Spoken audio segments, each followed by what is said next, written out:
اعوذ باللہ من الشیطان الرجیم بسم اللہ الرحمن الرحیم الحمد للہ رب العالمین الرحمن الرحیم والصلاة والسلام علی سید الانبیاء والمرسلین امام المتقین خاتم النبیین سیدنا و مولانا محمد وعلی آلہ و اصحابہ اجمعین۔ سورہ الکہف کی ہم نے حکایت پہ بات شروع کی تھی۔ جو اگلی حکایت ہے اس میں اللہ تبارک و تعالیٰ نے دو لوگ ہیں جن کا تذکرہ کیا ہے۔ ایک شخص جو تھا اس کے انگوروں کے باغات تھے اور چاروں طرف سے کھجور کے درختوں نے اس کو گھیر رکھا تھا، درمیان میں کھیتی بھی تھی اور دریا بھی بہتا تھا، اور یہ جو باغات تھے ان کی بڑی کمال کی فصل تھی۔ ایک دن وہ ایک اپنے ساتھی سے کہنے لگا کہ میرا مال جو ہے اور جو میری افرادی قوت ہے یہ تم سے زیادہ ہے، اور مجھے پورا یقین ہے کہ یہ باغ کبھی بھی برباد نہیں ہوگا۔ اس کے علاوہ اس نے قیامت کا انکار کیا کہ مجھے یقین ہے کہ قیامت کا کوئی وجود نہیں ہے، لیکن اس نے یہ بھی کہا کہ اگر ایسا ہے بھی تو مجھے یقین ہے کہ مجھے وہاں بھی ایسا ہی بہت ہی بہتر قسم کا مال ملے گا۔ اب وہ جو دوسرا ساتھی تھا اس نے کہا کہ بھئی تم اپنی اصل جو ہے اس کو تم بھول گئے ہو، اور یہ جو تم نے بات کی ہے یہ تمہاری اپنے مالک سے ناشکری ہے جو تم نے کی ہے۔ وہ مالک جو وحدہ لا شریک ہے، اگر تم نے باغ میں داخل ہوتے ہوئے ماشاء اللہ لا قوت الا باللہ کہہ دیا ہوتا تو یہ تمہارے حق میں بہتر ہوتا۔ یہ درست ہے کہ میں مال میں تم سے کم ہوں، اور یہ درست ہے کہ میں اولاد میں تم سے کم ہوں، لیکن میرا ایمان ہے کہ اللہ مجھے اس سے بہتر نعمتیں عطا کرے گا، اور آسمان سے کوئی آفت اگر آئی اور تمہارا باغ تباہ و برباد ہو گیا یا پانی میں دھنس گیا تو تم اس کو تلاش بھی نہیں کر پاؤ گے۔ اور پھر ہوا ایسا ہی، وہ جو شخص تھا اس کا باغ برباد ہو گیا، اور جب برباد ہو گیا تو وہ افسوس کرنے لگا کہ کاش میں نے شرک نہ کیا ہوتا۔ اچھا، اس کو اگر شرع کے نقطہ نظر سے دیکھیں تو اس میں دو باتیں ذہن میں رکھیں۔ دونوں کے باغات تھے، اس کا مطلب دونوں بنیادی طور پہ زمیندار قسم کے لوگ تھے۔ ایک ذرا بڑا زمیندار تھا، ایک ذرا نسبتاً چھوٹا زمیندار تھا۔ بڑا جو تھا اس کو تکبر کی بیماری تھی، اس کو فخر تھا، اور وہ دوسروں پر اپنی شان جتاتا تھا کہ میرے پاس تم سے زیادہ بندے ہیں، میرے پاس تم سے زیادہ مال ہے۔ یہ شخص دنیا پرست تھا، اور وہ یہ سمجھتا تھا کہ اس کی یہ جو نعمتیں ہیں، جو اس کے پاس چیزیں ہیں، یہ تو کبھی بھی زائل نہیں ہوں گی، یہ باغ اس کو کبھی فنا نہیں ہوگی، یہ جو مال و دولت ہے یہ اس کے پاس ہمیشہ رہے گا۔ اور یہ آخرت کا منکر بھی تھا، کیونکہ اس نے کہا کہ میں نہیں سمجھتا کہ کبھی قیامت ہوگی، اور یہ شک میں مبتلا تھا، اور اس نے جھوٹی آرزویں، جھوٹی آسیں اور اپنے نفس کی پیروی کے اندر اپنے آپ کو جو ہے وہ ڈبو رکھا تھا۔ اور یہ شخص مشرک تھا، اسی لیے جب باغ تباہ ہوا تو اس کے منہ سے جو الفاظ نکلے وہ یہی نکلے کہ کاش میں نے اپنے رب سے شرک نہ کیا ہوتا۔ اب وہ نہ تو خود اپنی کوئی مدد کر سکا، نہ اس کی کوئی مدد کر سکا۔ اس کے مقابلے پہ دوسرا جو زمیندار ہے وہ ایک چھوٹا زمیندار ہے، لیکن وہ توحید کا ماننے والا ہے، وہ اپنے رب کے ساتھ کسی کو شریک نہیں ٹھہراتا، وحدہ لا شریک کی اس نے بات کی۔ اچھا، پھر اس نے چونکہ اس کو سمجھانے کی کوشش کی تو اس کا مطلب یہ ہوا کہ وہ امر بالمعروف اور نہی عن المنکر پر بھی عمل پیرا تھا، کیونکہ جب ہم کسی کو دین کی روشنی میں، قرآن و حدیث کی روشنی میں، فرمودات نبی کریم صلی اللہ علیہ وسلم کی روشنی میں کسی کو رہنمائی کرتے ہیں تو بنیادی طور پہ یہ اہم فریضہ ہے جو ہم ادا کر رہے ہوتے ہیں، جو اللہ تبارک و تعالیٰ نے، جو ہمارے دین نے، جو نبی کریم صلی اللہ علیہ وسلم نے تمام مسلمانوں پر لازم کیا ہے۔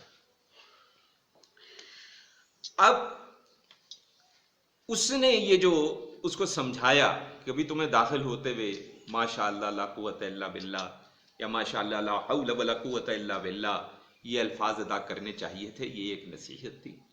اور یہ ایک ایسی نصیحت ہے، ذہن میں رکھیں کہ قرآن مجید میں اور احادیث مبارکہ کے اندر جتنی بھی ہمارے پاس نصیحتیں ہیں وہ صرف کسی مخصوص گروہ کے لیے نہیں ہیں۔ کسی گروہ کا اگر تذکرہ ہے تو وہ اس لیے ہے کہ ہم اس سے سبق سیکھیں، اگر ان کے ساتھ کوئی برا ہوا ہے تو اس سے ہم عبرت حاصل کریں اور یہ سمجھیں کہ عذاب کی شکل ضرور بدل گئی ہے لیکن عذاب ختم نہیں ہوا ہے۔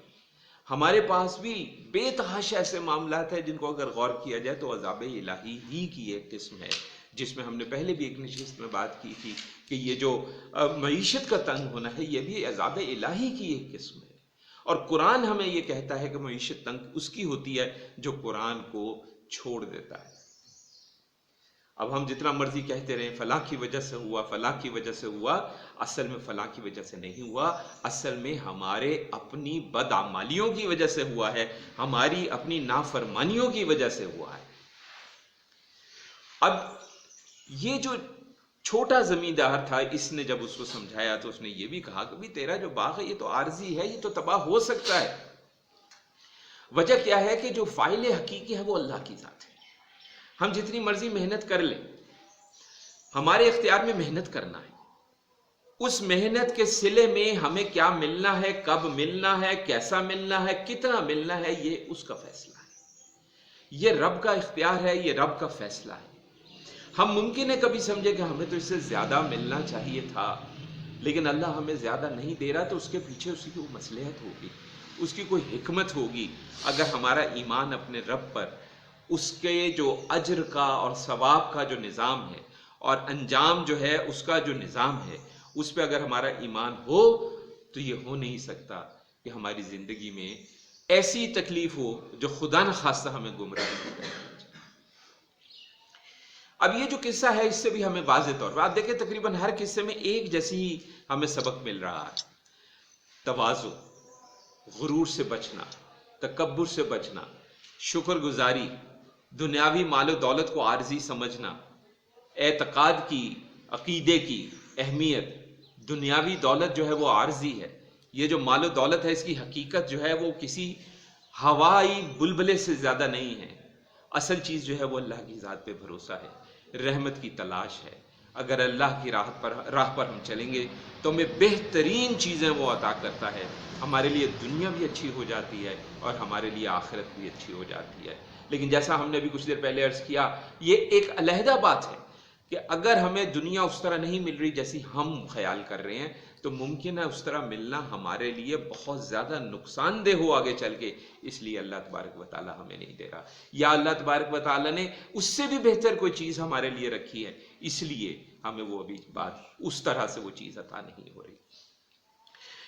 اس قصے کو بیان کرنے کے بعد اللہ تبارک و تعالیٰ نے پھر کچھ ہمیں سوچنے کے لیے کچھ نکات دیے۔ سب سے پہلے اللہ تعالیٰ نے یہ جو دنیا ہے اس کی زندگی کی ناپائیداری کی بات کی ہے، اور اس کی مثال ایسے ہی ہے کہ جیسے آسمان سے بارش برسی، ایک گھنا سبزہ اس سے نکلا، پھر وہ سبزہ سوکھ کر چورا چورا ہو گیا اور پھر اس چورے کو ہوا اڑا کر لے گئی۔ یہ دنیا کی مثال اسی طریقے سے ہے۔ یہ مال و دولت، یہ اولاد، یہ بیٹے، یہ بیٹیاں، یہ جو کچھ بھی ہمارے ارد گرد ہے، رشتہ داریاں، یہ سب کی سب اس دنیا کی زندگی کی زینت ہے۔ اور اللہ کے پاس جب ہم نے جانا ہے تو ہمارے لیے جو اصل چیز ہے جو ہمارے کام آنے والی ہے وہ صرف نیکیاں ہیں اور خلوص سے کیے ہوئے اعمال ہیں۔ ریا سے کیے ہوئے اعمال کے بارے میں ہم آپ پہلے ہی واقف ہیں کہ یہ تو وہ ہیں کہ جس میں فرائض و واجبات بھی لپیٹ کر ہمارے منہ پہ مارے جا سکتے ہیں، لیکن اخلاص کے ساتھ ایک دفعہ کا پڑھا ہوا سبحان اللہ زمین سے آسمان تک کو بھر دیتا ہے۔ پھر اسی طریقے سے قیامت کے دن تمام روئے زمین جو ہے اس کو ایک میدان کی صورت ہم پائیں گے، تمام لوگ جو ہے صف آرا ہوں گے اور اکیلے ہوں گے اپنے اعمال کے ساتھ، اور اعمال نامے دیکھ کے ہم خوفزدہ ہوں گے، اور وہاں پہ بہت سے لوگ افسوس کر رہے ہوں گے، اور اس کی وجہ کیا ہے کہ وہ حیران اور افسوس میں ہوں گے کہ یہ جو اعمال نامہ ہے یہ کیسا اعمال نامہ ہے کہ کسی گناہ صغیرہ کو بھی نہیں چھوڑا اس میں اور کسی گناہ کبیرہ کو بھی نہیں چھوڑا، ہر چیز اس کے اندر درج ہے۔ اور پھر مختصر سی گفتگو حضرت آدم علیہ السلام کو فرشتوں کے سجدے، ابلیس کی نافرمانی، شیطان اور اس کی ذریت کا انسان کے دشمن ہونے کا بیان، پھر اس پہ گفتگو ہوئی۔ یہ جو قصہ ہے اس پہ ذرا تفصیل ضروری ہے، کسی وقت ہم خاص ایک نشست قصہ حضرت آدم علیہ السلام کا اور اس کے سے کیا اسباق ہمیں ملنے چاہیے اور ہمیں کیا سمجھنا چاہیے، اس سے ہمیں کیا سیکھنا چاہیے، اس پہ انشاءاللہ کسی وقت ہم گفتگو کریں گے۔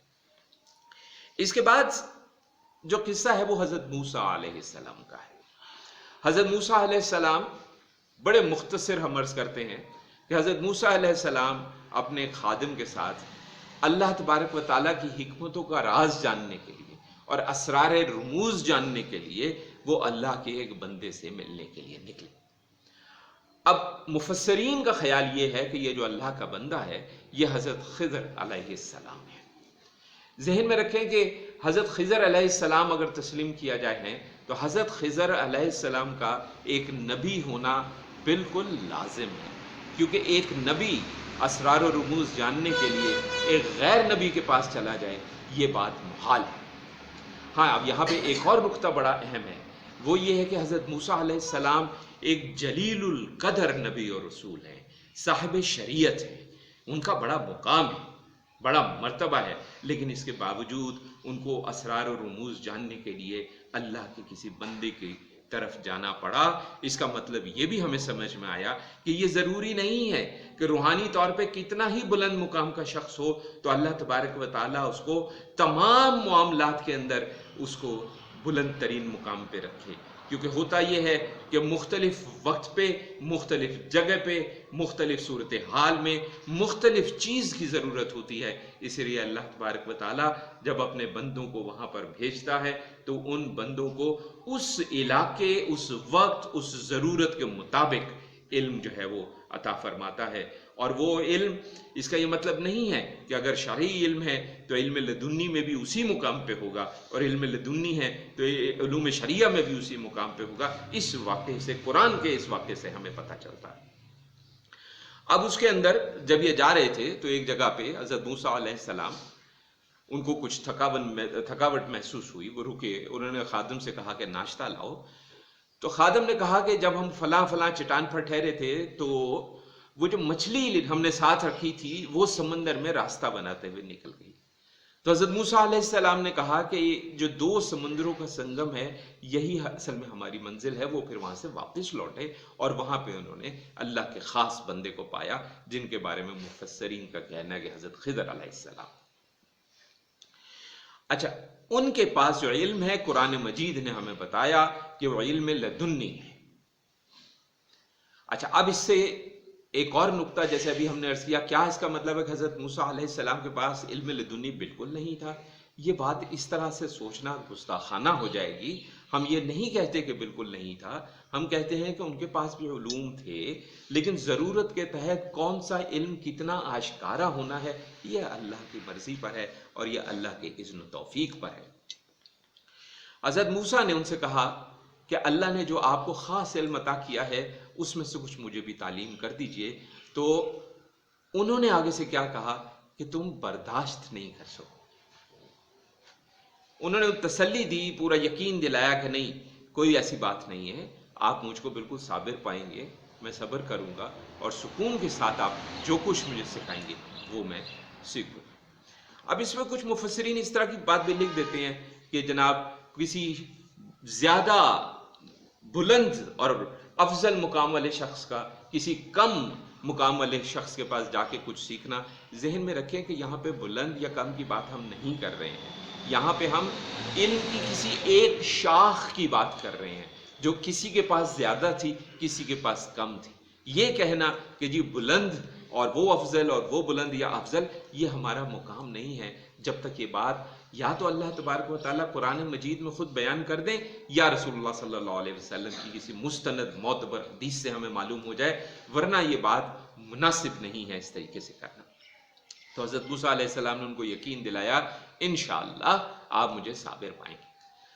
تو انہوں نے کہا کہ میں جو کچھ کروں گا آپ نے مجھ سے سوال نہیں کرنا جب تک کہ میں خود آپ کو نہ بتا دوں۔ اب پہلا واقعہ یہ ہوا کہ کشتی میں سوار ہوئے، اچھی خاصی صاف ستھری کشتی تھی، تو اس میں سوراخ انہوں نے کر دیا۔ حضرت موسیٰ علیہ السلام نے فوراً پوچھا کہ یہ آپ نے زیادتی کی ہے، آپ نے کیوں سوراخ کر دیا کچی بلی کشتی پہ؟ تو انہوں نے کہا کہ میں نے تو آپ سے کہا تھا کہ صبر نہیں کر پائیں گے۔ تو حضرت موسیٰ نے کہا کہ نہیں آپ میری گرفت نہ کریں اور آپ مجھے اپنے ساتھ رکھیں، میں اب صبر کروں گا۔ پھر آگے چلے تو پھر ایک جگہ پہ ایک لڑکا ملا، تو انہوں نے اس لڑکے کو قتل کر دیا۔ اب اس پہ ظاہر حضرت موسیٰ علیہ السلام ایک صاحب شریعت نبی ہیں، ان کے لیے یہ بہت ہی عجیب و غریب اور ناقابل یقین بات تھی کہ ایک بچہ ہے اور اس کو قتل کر دیا۔ تو آپ نے پھر ایک دم سے سوال کیا، تو ان کا میں نے تو کہا تھا کہ آپ صبر نہیں کر سکیں گے۔ انہوں نے کہا کہ نہیں آپ مجھے اور موقع دیجئے، اگر میں اب بھی سوال کروں تو آپ مجھے اپنے پاس نہ رکھیے گا، آپ کے پاس اس بات کا جواز ہو۔ پھر چلتے چلتے وہ ایک بستی پہ آئے جہاں پہ انہوں نے ان سے کھانا مانگا، کچھ میزبانی کی درخواست کی، ان بستی والوں نے انکار کر دیا، لیکن اس کے باوجود وہاں پہ ایک دیوار تھی جو گر رہی تھی، تو انہوں نے اس دیوار کو سیدھا کر دیا، درست کر دیا۔ اب حضرت موسیٰ علیہ السلام نے پھر سوال کر دیا کہ یہ تو بد لحاظ لوگ ہیں، آپ نے یہ کام کیا تھا تو اس کی مزدوری ہی لے لیتے کوئی۔ تو حضرت خضر علیہ السلام نے صاف کہہ دیا کہ اب آپ کا ہمارا راستہ جدا ہے۔ ہاں میں آپ کو اپنے تینوں کاموں کی حکمت بتا دیتا ہوں، یہ تینوں کام اصل میں اللہ کی مرضی سے تھے۔ پہلا کام اس لیے ہوا کہ وہ جو کشتی تھی وہ مسکین لوگوں کی تھی، اور بادشاہ آگے جو تھا یا سلطان، یہ جو بھی حکمران تھا وہ ظالم تھا، جو صحیح جو کشتی اور سالم اور صاف کشتی ہوتی تھی وہ زبردستی چھین لیتا تھا۔ تو انہوں نے اس کشتی میں جو سوراخ کیا تو اس میں عیب پیدا کیا تاکہ ان مسکینوں کی کشتی ان سے چھینی نہ جائے۔ اس کے بعد دوسرا معاملہ لڑکے کی ہلاکت کی بات ہوئی، تو انہوں نے کہا کہ لڑکے کے ماں باپ جو ہیں وہ مومن ہیں، اور یہ جو لڑکا ہے اس کے بارے میں یہ تھا کہ یہ بڑا ہو کر ان کو سرکشی میں اور کفر میں مبتلا کر دے گا۔ اللہ تعالیٰ ان کو اس کے بدلے انتہائی پاکیزہ، انتہائی رحم دل بیٹے عطا کرے گا۔ اور تیسرا انہوں نے کہا کہ جو دیوار تھی یہ دو یتیم لڑکوں کی تھی، اور اس دیوار کے پیچھے ان کا خزانہ دفن تھا، اور ان کا باپ جو ہے وہ ایک نیک پرہیزگار اور صالح شخص تھا۔ تو رب نے یہ چاہا کہ جوان ہو کر اپنے رب کی رحمت سے، اذن و حکمت سے اور اذن و توفیق سے وہ خزانہ نکالے، کیونکہ ظاہر ہے کہ اگر وہ دیوار گر جاتی، خزانہ باہر نکل جاتا تو گاؤں کے لوگ یا باقی جو بھی علاقے کے لوگ ہیں وہ تو قبضہ کر لیتے، ان یتیم بچوں کو تو کچھ بھی نہ حاصل ہوتا۔ تو انہوں نے کہا کہ لیکن آپ صبر نہیں کر سکے، آپ نے جلد بازی کی، اور وہاں پہ پھر انہوں نے کہہ دیا کہ آپ کے اور ہمارے راستے یہاں سے جدا۔ اب یہاں پہ آپ غور کیجئے سبق پھر کیا مل رہا ہے؟ شکر گزاری۔ یعنی ہر جگہ ہم بات کیا کر رہے ہیں؟ شکر گزاری کی بڑی اہمیت، اللہ کی رحمت، اللہ کے جو فیصلے ہیں ان کی مصلحت، اللہ پر ایمان، اللہ کی جو حفاظت میں جانا ہے ہم نے، اس سے بہتر ہماری حفاظت کرنے والا کوئی ہو ہی نہیں سکتا، اس سے بہتر کیا اس کے برابر حفاظت کرنے والا کوئی ہو نہیں سکتا۔ شکر کرنے کی کیا جو ہے وہ انعامات ہیں، یہ سب چیزیں جو ہیں ہمیں بتائی گئیں کہ یہ خاص پیغامات ہیں اس سورہ کے۔ پھر چوتھا قصہ ذوالقرنین کا ہے۔ ذوالقرنین کون ہے؟ اس پہ بڑی بحثیں ہیں، مفسرین نے بھی کی ہیں، لیکن اصل مسئلہ ہمارا یہ ہے کہ ہم اس پہ نہیں جاتے کہ اس ذوالقرنین کے قصے سے ہمیں کیا حکمت حاصل ہوتی ہے، ہم اس پہ جاتے ہیں کہ جناب وہ کون تھے، وہ کہاں تھے، ان کا اصل نام کیا تھا، وغیرہ وغیرہ، ہم اصل پیغام پہ نہیں جاتے۔ وہ اللہ کے برگزیدہ بندے تھے۔ اب اس پہ یہ بھی بحثیں ہیں کہ پتہ نہیں وہ نبی تھے یا نہیں تھے، یا وہ سلطان تھے، بادشاہ تھے، کیا تھے، بڑی بحثیں۔ تو وہ ایک ایسی جگہ پہ پہنچ گئے کہ جہاں پہ ایک قوم جو تھی اس نے باقاعدہ درخواست کی کہ یہ پیچھے سے یاجوج اور ماجوج کے بارے میں کہا جاتا ہے کہ وہ آتے ہیں اور ہم پہ حملہ کرتے ہیں، بڑی تباہی مچاتے ہیں، تو آپ ہمارے پاس ہمیں ان کے بیچ میں ایک دیوار سی بنا دیجئے تاکہ وہ ہمیں پریشان نہ کر سکے۔ اچھا، اب یاجوج ماجوج کے بارے میں جان لیجئے، اس پہ بھی کسی وقت تفصیلی نشست کر لیں گے۔ ہمارے یہاں یاجوج ماجوج کے بارے میں بڑی عجیب عجیب قسم کی باتیں مشہور ہیں۔ کہ جی اتنا سا قد ہوتا ہے، آنکھیں ایسے ہوتی ہیں، کان اتنے لمبے ہوتے ہیں، وہ ایک کان رکھتے ہیں اوپر لیٹتے ہیں، دوسرے کان سے اپنے آپ کو اوپر چادر کی طرح لپیٹ لیتے ہیں، وغیرہ وغیرہ. یہ قصے کہانیاں نہ جانے کہاں سے ہمارے یہاں آ گئے. ہمیں یہ معلوم ہوتا ہے کہ یہ یاجوج ماجوج انسانوں ہی کے قبائل میں سے وحشی قبیلے تھے. ہاں کچھ چیزیں پتہ چلتی ہیں معتبر روایات کے ساتھ، وہ جس وقت ہم باقاعدہ اسی موضوع پہ گفتگو کریں گے تو اس پہ ہم بات کر لیں گے. تو یہ زمین پر فساد شو کے کر رہے ہیں، تو انہوں نے کہا کہ جی ہم آپ کو سامان ہم مہیا کر دیتے ہیں تو آپ دیوار بنا دیجئے. تو انہوں نے کہا کہ نہیں، سامان کی طاقت تو اللہ تعالیٰ نے دے رکھی ہے، آپ ایسا کریں کہ افرادی قوت، کام کرنے کے لیے لوگ آپ مہیا کر دیں تو میں یہ کام کر دیتا ہوں. آپ نے لوہا تانبا وغیرہ لے کر اس کو پگھلا کر ایک ایسی دیوار بنا دی جو بالکل ناقابل شکست قسم کی دیوار ہے، جس پہ یاجوج ماجوج چڑھ نہیں سکتے. اور پھر ذوالقرنین نے کیا کہا؟ انہوں نے یہ کہا کہ میرے رب کی رحمت سے یہ دیوار بنی ہے. پھر شکر گزاری. آپ دیکھیں اس پوری سورہ میں ہر قصے میں بات کہاں آ رہی ہے؟ شکر. اللہ کی قدرت کو ماننے پہ، اس پہ ایمان رکھنے پہ. اور پھر انہوں نے کہا کہ جب میرے رب کا مقررہ وقت آئے گا تو وہ اس دیوار کو ریزہ ریزہ کر دے گا. اور حدیث مبارکہ موجود ہے، حضور صلی اللہ علیہ وسلم نے فرمایا تھا اس طرح سے اشارہ کر کے کہ اس دیوار میں سے اتنا سوراخ اب ہو چکا ہے. بہرحال اس کی تفصیل پھر کسی وقت. تو یہاں پہ بھی آپ دیکھیں تو ہمیں وہی پیغام مل رہا ہے.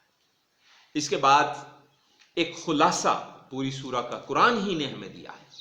اگر ہم صرف دیکھیں جو کہا گیا کہ آخری اتنی صورتیں پڑھ لیں دجال سے محفوظ ہو جائیں گے، شروع کی اتنی صورتیں پڑھ لیں دجال سے محفوظ ہو جائیں گے، یہ جو احادیث مبارکہ ہیں اس کی وجہ سمجھ میں آتی ہے کہ یہ جو آخری آیات ہیں، یہ جو اس کی بات یہ سمجھ میں آتی ہے کہ انہی کے اندر تو خلاصہ پیش کیا جا رہا ہے. ہمیں بتایا جا رہا ہے کہ اس پوری سورہ کا اصل مقصد کیا ہے، اصل پیغام کیا ہے.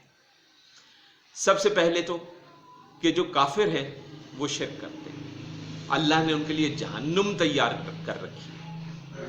دنیا میں بظاہر ان کی جو کامیابی ہے اور بڑے بڑے اچھے خوشنما کام ہیں، ہمارے آپ کفار ملیں گے، سچی بات ہے کہ خدمت خلق اتنی کرتے ہیں کہ انسان حیران رہ جاتا ہے.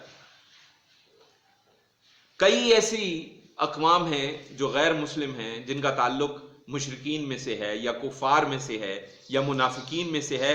جب خدمت خلق کی بات آتی ہے پتہ چلتا ہے اپنی کمائی کا 25% 40% وہ جو ہے وہ اللہ کی مخلوق پہ خرچ کر دیتے ہیں. تو انسان کے دل میں کبھی یہ بات اللہ تعالیٰ ہدایت میں آ جاتی ہے کہ وہ تو مسلمان نہیں ہیں، وہ تو ایمان والے نہیں ہیں، وہ تو اتنے اچھے طریقے سے رہ رہے ہیں، ان کی زندگی تو بڑی زبردست ہے، ہم اتنی مشکل میں کیوں ہیں؟ تو اس کا جواب یہ ہم اتنی مشکل میں اس لیے ہے کہ ہم نے قرآن بھلا دیا ہے. اور جب ہم کہتے ہیں قرآن بھلا دیا تو اس میں احادیث مبارکہ اس کے ساتھ شامل ہوتی ہیں کہ قرآن کو سمجھنا کس چیز سے ہے، معتبر احادیث مبارکہ سے سمجھنا ہے. تو ان کی جو خوشنما کام ہے، ان کے وہ ساری چیزیں، اس سے ہمیں متاثر نہیں ہونا. ہاں اس میں سے وہ کام جو واقعی ایسے ہیں کہ جو ہمیں بھی کرنے چاہیے تھے اور ہم شاید کرتے تھے اور ہم نے کرنے چھوڑ دیے ہیں. جیسے آپ دیکھیں ہم مسلمانوں میں جھوٹ کی زیادہ عادت ہو گئی ہے بنسبت دوسروں کے، دھوکے کی زیادہ عادت ہو گئی ہے بنسبت دوسروں کے. اسی طریقے سے وہ تو کافر ہیں، وہ تو غیر مسلم ہیں، وہ تو ایسے کام کرتے ہیں جو حرام ہیں. ہم مسلمان ہوتے ہوئے بھی ان حرام کاموں میں پڑتے ہیں. کسی نے بڑی خوبصورت ایک بات کی، ہم اپنی بچیوں کی شادی کرتے ہیں، دنیا جان کی شیطانی خرافات ہماری شادی کی تقریب میں ہوتی ہیں اور آخر میں اس کے سر پہ قرآن نہ پڑھ لیتے ہیں. یعنی ایک لمحے پہلے شیطان کھلا ناچ رہا تھا اور اب اس کے سر پہ آپ نے قرآن رکھ دیا ہے. ضرور رکھیں، ہمیں اس پہ اعتراض نہیں ہے، لیکن آپ سمجھتے ہیں کہ اس سے ہماری نجات ہو جائے گی؟ کیا وہ قرآن صرف رکھنا ہمیں وہ جو شیطانی کام تھوڑی دیر پہلے اس ہال کے اندر یا اس جگہ پہ یا اس گھر کے اندر ہو رہے تھے ان سے بچا لے گا؟ نہیں بچائے گا. ان کو دنیا اچھی اس لیے ملی ہے کہ وہ اچھے کام کر رہے ہیں، ان کو آخرت میں کوئی صلہ نہیں ملنا ہے، اور اللہ تبارک و تعالیٰ چونکہ صلہ دیتا ہے اس لیے وہ ان کو اسی دنیا میں صلہ دے رہا ہے. ہم اچھے کام کریں تو ہمیں بھی دے گا، ہم اچھے کام نہیں کر رہے ہیں، ہم جھوٹ بول رہے ہیں، ہم دھوکہ دے رہے ہیں. ظاہر ہے بڑے بڑے اچھے لوگ بھی موجود ہیں. ہم نے قرآن کو بھلا لیا ہے. ہم نے قرآن کا مقصد صرف بچی کے سر پہ رکھنا. جو ذرا زیادہ تھوڑا سا محنت کرتے ہیں، صبح شاید 1 رکوع 2 رکوع 1 پارہ 2 پارہ پڑھنا، یہ نہیں سمجھنا کہ پیغام کیا ہے. اور اس کے علاوہ دم درود کے لیے ہم نے قرآن کے بس یہ 3 کام پکڑ لیے اور باقی ہر لحاظ سے قرآن کو بھلا دیا. اللہ نے ہمیں پیغام دیا کیا ہے، ہم نے وہ بھلا دیا. اور ہم ایسے لوگوں سے ملے ہیں، ان سے ہم بات کہتے ہیں تو آگے سے کہتے ہیں ہم اس لیے نہیں پڑھتے کہ اگر پڑھ لیا تو حجت قائم ہو جائے گی کہ جب تمہیں پتا تھا تو تم نے یہ کیا کیوں.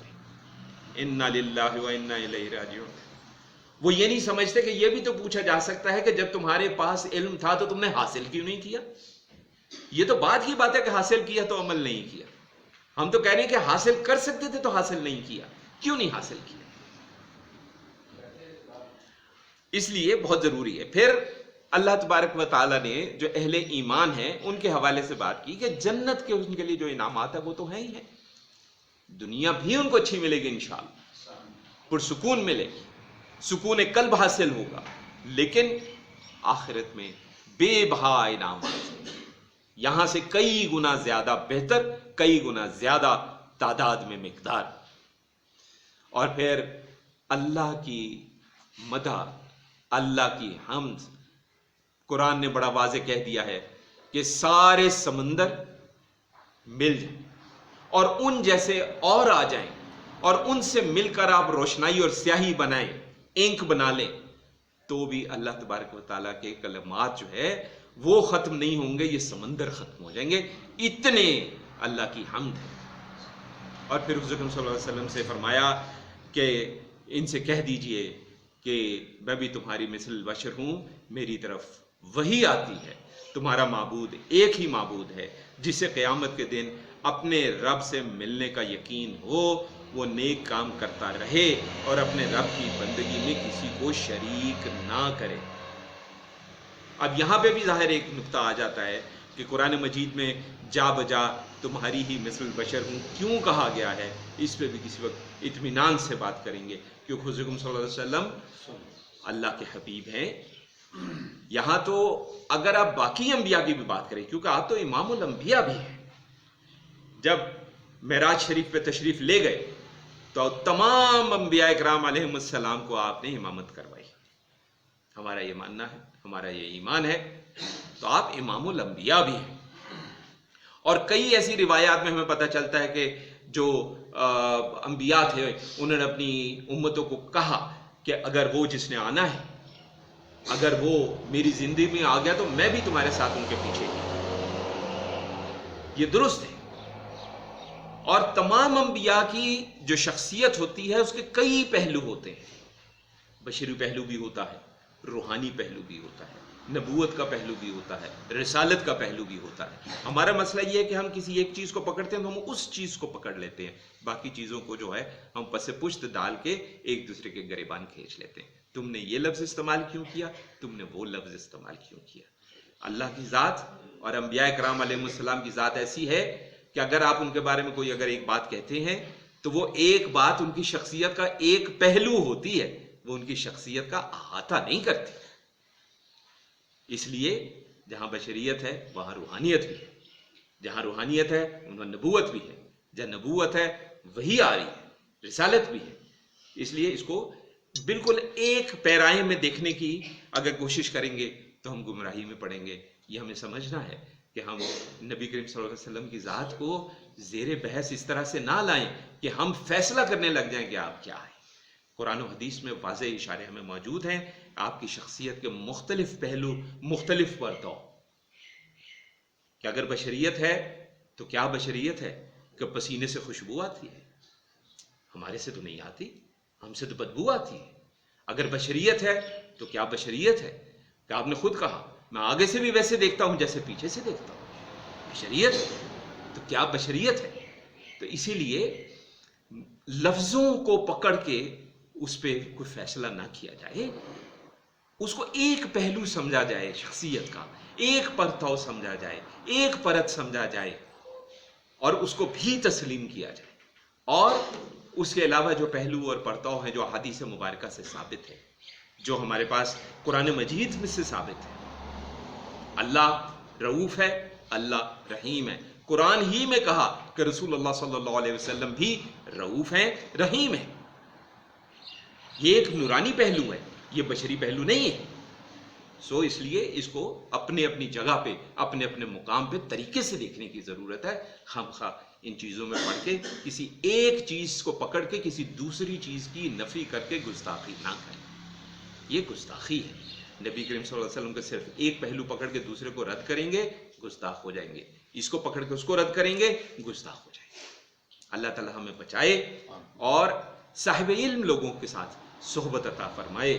یہ جو سورہ ہے گو کہ ہم نے کہا کہ یہ دجال سے بچاتی ہے کیونکہ حدیث میں آیا ہے، لیکن ہم نے یہ بھی کہا کہ یہ اس لیے بھی بچاتی ہے، خالی پڑھنے کا ثواب بھی ہوگا، بچائے گی، ہمارا ایمان ہے، لیکن اس لیے بھی کہ یہ سورہ ہمارے ایمان کو مضبوط کرتی ہے، یہ سورہ ہمیں اللہ سے جوڑتی ہے، یہ سورہ ہمیں اللہ پر ہمارا اعتقاد بڑھاتی ہے، اس کا شکر کرنے کی توفیق اس سے ہمیں ملتی ہے۔